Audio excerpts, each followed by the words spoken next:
नमस्कार साथियों। तो आज है 6 जून 2024। बाजार में आज थोड़ा सा वॉलीटिलिटी, थोड़ा सा गेनिंग हमें देखने को मिला, जहां पे निफ्टी 50 एक बहुत ही शानदार लेवल यानी 22,750 के ऊपर आके क्लोजिंग दिया 22,821 पॉइंट पे, लगभग 0.89% तेजी के साथ।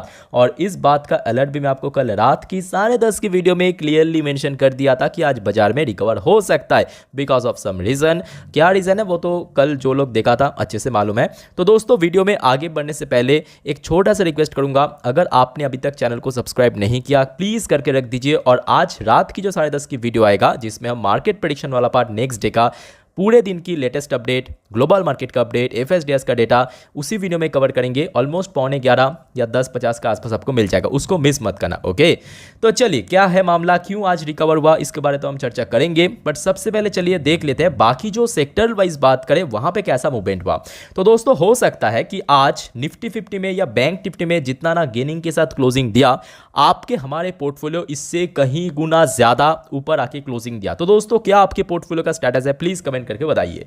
तो इसके पीछे मेनली जो 2-3 रीजन है, एक तो आज स्मॉल कैप, दूसरा मिड कैप, और तीसरा मोस्ट इंपॉर्टेंट आज पीएसयू सेक्टर की शेयर्स में बहुत अच्छा मूवमेंट देखने को मिला। बहुत सारे पीएसयू सेक्टर शेयर जो लगातार ड्रॉप हो रहा था, गिर रहा था, आज की डेट में बहुत सारे क्रूशियल लेवल ब्रेक किया, काफ़ी हद तक ऊपर आके क्लोजिंग दिया। कहीं पे 5%, कहीं पे 10%, तो कहीं पे 15% तक तेजी आज हमें देखने को मिला पीएसयू सेक्टर की शेयर्स के अंदर। और अगर हम बात करें सेक्टर वाइज, तो ऑब्वियसली देखिए जो हेवीवेट सेक्टर है यानी बैंक निफ्टी, यहाँ पे भी एक बहुत अच्छा आज मूवमेंट देखने को मिला। 0.48% यानी ऑलमोस्ट आधा % ऊपर आके क्लोजिंग दिया। दूसरा इंपॉर्टेंट पॉइंट ये भी है कि जैसे जैसे प्रॉपर क्लैरिटी मिल रहा है, मतलब लास्ट 2-3 दिन से हमने देखा इतना सारा पॉलिटिकल इश्यूज चल रहा है, इंटरनल मैटर, और जिसके चलते जो निफ्टी विक्स इंडेक्स यानी निफ्टी वॉलेटाइल इंडेक्स में अचानक से इतना स्पाइक हुआ था कि 30 भी क्रॉस कर लिया था। लगातार लास्ट डे भी हमने देखा ऑलमोस्ट 25% गिरा। आज की डेट पे करीब करीब देखा जाए 11% की ड्रॉप हुआ, यानी जो मामला है धीरे धीरे फीका होता हुआ नजर आ रहा है। और एक और चीज़ मैं आपको दिखाना चाहूँगा, ये देखिए 1 महीने की एकदम लोएस्ट पॉइंट पे पहुंच चुका है आपकी निफ्टी विक्स इंडेक्स। तो मतलब जो वॉलेटिलिटी इंडेक्स है उसमें जो इंडिकेशन आ रहा है वो काफ़ी पॉजिटिव दे रहा है। ठीक है, बाकी देखिए आज एफएमसीजी सेक्टर लगातार 2 दिन से एक्चुअली चल रहा था, आज थोड़ा सा करेक्ट हुआ। बाकी आईटी सेक्टर की बात करें, आज आईटी सेक्टर में बहुत अच्छा मूवमेंट हुआ। कल रात की 10:30 के वीडियो में ये भी मैं आपको बता दिया था कि देखिए आईटी सेक्टर को साइड में रखिए। मेरा प्रॉपर स्टेटमेंट यही था कल, अगर आपने देखा होगा आपको बहुत अच्छे से मालूम होगा कि मेरा प्रॉपर स्टेटमेंट था आईटी सेक्टर को साइड में रखिए बिकॉज उसमें तेजी होगा ही। क्यों तेजी होगा? क्योंकि यूएस मार्केट कल बहुत अच्छे से मूव किया और यूएस के अंदर बहुत सारे जो इकोनॉमिकल इश्यूज इसके पहले चल रहा था वो कहीं ना कहीं थोड़ा सा फीका होता हुआ नजर आ रहा है। और तीसरा पॉइंट यह है कि यूएस की 10 साल की बॉन्ड डील बहुत हद तक नीचे पहुंच चुका है और जिसके साथ आईटी सेक्टर का डायरेक्ट कनेक्शन है।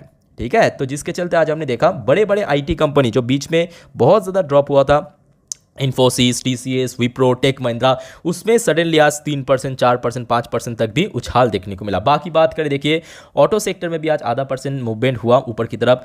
निफ्टी फाइनेंशियल सर्विस सेक्टर में एक्चुअली बहुत अच्छा मूवमेंट दिया, खास करके बैंक्स को छोड़ के जो बाकी एनबीएफसीज है वहाँ पे एक बहुत अच्छा मूवमेंट देखने को मिला। मिड कैप सेक्टर देखिए मैं आपको शुरू में बोल रहा था जिसके चलते पोर्टफोलियो में आज बहुत अच्छा मूव दिया, जैसे कि मिड कैप 250 की बात करें 3% मूव किया।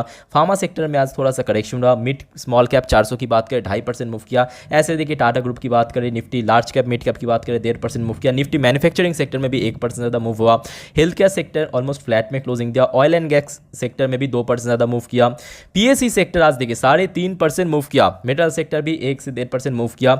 डिजिटल इंडेक्स की बात करें यहाँ पे भी 3%, 2.5%। पीएसयू बैंक्स की बात करें आज करीब करीब 3% के आसपास मूव किया। तो ओवरऑल बात करें देखिए मार्केट का जो सेंटीमेंट एकदम से बीच में यानी मंगलवार के दिन बेरिश हो गया था। इवन कल भी हमने देखा मार्केट में जितना ना रिकवर हुआ था, मतलब पोर्टफोलियो में ऐसा कोई बहुत बार रिकवरी नहीं हुआ था। अब देखिए मैं हमेशा आपको क्यों बोलता हूं कि ये जो फॉर्मूला है ना मेरा P=P, इसे भूलना मत, खास करके जब आपको याद रखने की सबसे ज्यादा जरूरत है। जैसे कि मंगलवार के दिन बहुत लोग मुझे बोलते हैं कि सर आपकी ये फॉर्मूला कोई बेकार। अब देखिए मैं भी समझ सकता हूं क्योंकि हमारे पोर्टफोलियो के अंदर अगर सडनली 10%, 12% क्रैश होता है तो किसी को अच्छे नहीं लगता। कोई भी अच्छा चीज अगर आप बोल भी दो, मतलब कुछ भी अच्छा नहीं, जैसे होता है ना कि जब लोग परेशान होता है उस समय अगर आपको मतलब कोई अच्छा चीज़ भी बताया जाए ना आपको बुरा लगेगा। वही बात है जिस वजह से मैं बार बोलता हूँ कि ये फॉर्मूला को मिस मत करना। ओके, तो देखिए मेनली जिसके कारण आज बाजार में तेजी हुआ वो तो एक्चुअली कल रात पे न्यूज़ आ चुका था कि PM Modi, prime minister Modi तीसरी दफ़ा या तीसरी बार के लिए फिर से दोस्तों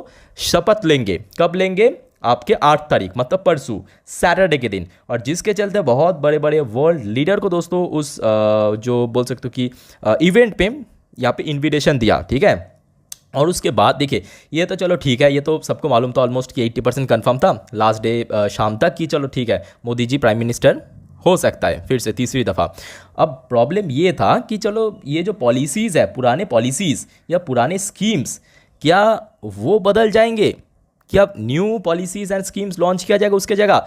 तो इसके ऊपर बेस करके एक्चुअली कल एक इंटरव्यू में मोदी जी खुद बताया, मैं आपको जो चीज़ बता रहा हूँ उसे ध्यान से सुनना, कि जो पुराने पॉलिसीज़ है ना उसको कुछ भी छेड़छाड़ नहीं होगा। मेरे बात को ध्यान से सुनिए, ये जो पुराने पॉलिसीज़ एंड स्कीम्स हैं उसके ऊपर कुछ छेड़छाड़ नहीं होगा, और अगर बाजार में गिरावट होता तो उसके ऊपर अगर कोई चेंजेस होता तब होता।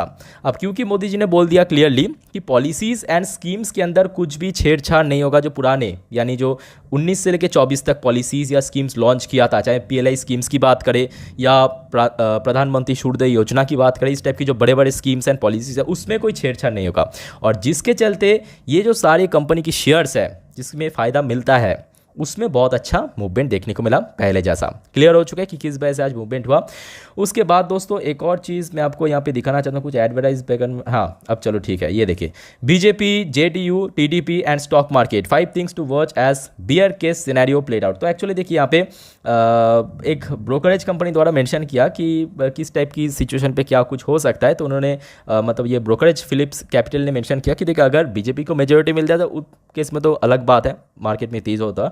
बट आज की डेट पे देखिए यहाँ पे मेंशन कि नेक्स्ट कुछ दिन और कुछ हफ्ता आपको देखने के लिए यहाँ पे रेकमेंड किया। मतलब पहले आप देख लीजिए कि गवर्नमेंट की फॉर्मेशन कौन सी क्षेत्र पे, मतलब कौन सी मिनिस्टर या कौन सी मिनिस्ट्री किसके पास जा रहा है, ठीक है। बिकॉज देखिए अभी जो एनडीए की सरकार बनेगा ये बनेगा देखिए गठबंधन की सरकार, मतलब अकेले बीजेपी की जो नेता है वो नहीं रहेगा, साथ ही साथ ये जो टीडीपी है या जेडीयू है इसका भी नेता बड़े बड़े मुख्य रोल पे आएगा, जैसे कि डिफेंस मिनिस्ट्री हो गया, एजुकेशन मिनिस्ट्री हो गया, फाइनेंस मिनिस्ट्री हो गया, या ऐसे जो बड़े बड़े उसमें आएगा, ठीक है। तो जिसके चलते यहाँ पे रिकमेंड किया एक्चुअली उसके ऊपर नज़र डालने के, ठीक है। और मैं भी आपको वही बोलूँगा, पहले प्रधानमंत्री की जो शपथ ग्रहण अनुष्ठान है उसको हो जाने दीजिए, उसके बाद आपको प्रॉपर क्लैरिटी मिल जाएगा कि कौन सी पद में कौन आ रहा है, ठीक है। फाइनेंस मिनिस्ट्री कौन बनेगा, डिफेंस मिनिस्ट्री कौन बनेगा, उसके ऊपर बेस करके आपको डिसीजन लेना चाहिए। मतलब अगर आपको इन्वेस्ट करना भी है तो नेक्स्ट वीक से कीजिए, एक दिन बस रुक जाइए कल तक, ठीक है।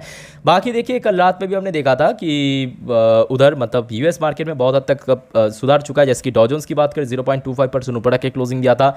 नैस्डैक में तो भाई साहब लगभग 2% की तेजी था, 1.96%। डॉ जोन्स की फ्यूचर की बात करें अभी आप देख सकते हो थोड़ा फ्लैट चल रहा है, बट नैस्डैक की फ्यूचर थोड़ा बहुत पॉजिटिव है। यानी ओवरऑल बात करें थी कि मतलब ग्लोबल मार्केट जो है या यूएस मार्केट जो है वो भी काफ़ी हद तक यहाँ पे धीरे धीरे रिकवर कर रहा है। ओके, तो चलिए अब बात करेंगे कुछ इंडिविजुअल शेयर्स के बारे में। पर उसके पहले दोस्तों अगर आपको वीडियो अभी तक अच्छा लगा, इन्फॉर्मेटिव लगा, प्लीज़ वीडियो को लाइक करना, और प्लीज़ दोस्तों इस टाइप की वीडियो हर रोज़ पाने के लिए चैनल के साथ जुड़े जरूर रहना। ओके, तो मोस्ट वेटेज वाला शेयर जो है HDFC bank. HDFC bank share आज लगभग 0.5% की रिकवर किया।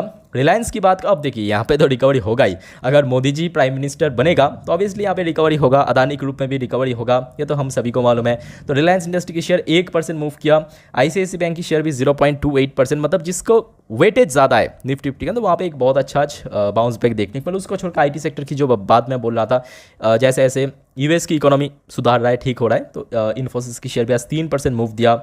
या टीसीएस जैसे बड़े आईटी की बात करें 2.39% के मूव हुआ। विप्रो के अंदर भी 2% की तेजी था। सेम चीज़ एचसीएल टेक आप देख लीजिए, टेक महिंद्रा को देख लीजिए, जो बिकॉज देखिए ये जो सारे आईटी कंपनीज है मेन जो रेवेन्यू सोर्स है वो यूएस मार्केट है, जिसके चलते वहाँ पे अगर कुछ अच्छा बुरा होता है तो इंपैक्ट आपको यहाँ पे देखने को मिलता है, ठीक है। और इंडियन पॉलिटिक्स के अंदर, पॉलिसीज के अंदर कुछ उतना बड़ा चेंजेस होता भी है तो कोई फर्क नहीं पड़ता आईटी सेक्टर को, तो आप देख लीजिए मंडे के दिन, है ना। उसको छोड़ के देखिए एंजल वन, जो कि लास्ट टाइम आपको इन्फॉर्म कर दिया था, कंपनी की बिजनेस अपडेट इस बार मई के महीने पे बहुत बढ़िया था, और जिसके चलते आज सीधा 7% की रिकवरी देखिए हो गया। सब रिकवरी अब देखिए आगे और भी रिकवर होगा, बट जो एकदम से गिर गया था एकदम मंगलवार के आप देख सकते हो, लगभग यहाँ पे कब 2100 तक पहुँच गया था, 2100 तक शेयर पहुँच गया था, वहाँ से तो बहुत हद तक रिकवर कर चुका है कि नहीं बताइए। तो बस वही बात है कि थोड़ा पेशेंस रखिए और कुछ नहीं चाहिए, पेशेंस रखिए, होल्ड कीजिए, ठीक है। नेक्स्ट अगर हम बात करें जो बड़े यहाँ पे जो सरकारी कंपनी के शेयर, जैसे कि एचएल के अंदर एक बहुत अच्छा रिकवरी हुआ 7% के करीब करीब, देख लीजिए। बेल के अंदर भी रिकवरी हुआ, या स्टेट बैंक ऑफ इंडिया यहाँ पे भी रिकवरी हुआ, या दूसरे शेयर्स की सेक्टर की बात करें आज यहाँ पे रेलवे सेक्टर में भी बहुत अच्छा रिकवरी हुआ, चाहे हम आईआरएफसी की बात करें, आरवीएनएल की बात करें, इरकॉन की बात करें, आईआरसीटीसी 6% मूव किया, एनएचपीसी आज देखिए फिर से 100 क्रॉस कर लिया, करेगा ही, आज नहीं तो कल करेगा। सीधी सी बात है, देखिए मैं जिस वजह आप लोगों को क्यों बार बार बोलते हैं, पेशेंस रखिए, पेशेंस रखिए, धैर्य रखिए, धीरज रखिए, और कुछ नहीं चाहिए। State bank of India, bank of Baroda, PNB, सारे जो सरकारी बैंक यहाँ पे रिकवर किया।